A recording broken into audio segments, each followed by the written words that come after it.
because automatically it brings a panic attack to investors. But if we have our African government that has built ecosystem resilience to help startups to grow. In the township, if you are in South Africa, you have Soweto. Soweto, it has generated 80 million a year for townships transaction. But there is no an ecosystem that can help trace that 80 million. We talk about it on podcast. We talk about it on TV and on shows.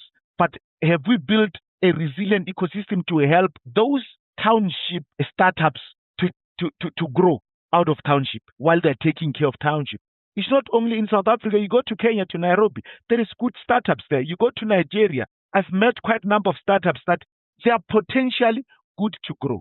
But because we are lacking within the government side of helping our own babies to grow, we'll find it difficult for them to climb and get investors from our own country.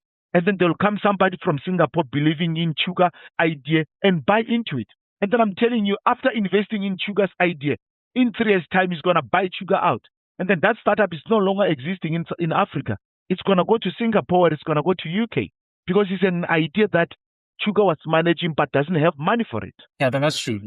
And how do we go about building robust communities with looking at the local communities that are doing great things, that are not being given the right resources? How do we build that ecosystem? Like, how do we go to places like Nyanga and see what's happening there and build on those communities to be part of the global conversation, or that like there's startups happening here, money's being generated. Let's make this a regulated infrastructure as well. How do we go about structuring that part of the startup scene within Africa? Let the government participate in what's unique about Africa is because we are the only country, the only continent, and then youth are the investment of any country or any continent. So if we have youth, it means that we have future. So then the future need to be addressed or be taken care of by making sure that our leadership structures of any country, they need to refrain from being greed and invest in their own people. Because I don't think that American company, or I don't think that America is better than South Africa. I don't think that America is better than Kenya and Nigeria. But because we have leaders that are greed, they're becoming better. Because they invest in their people.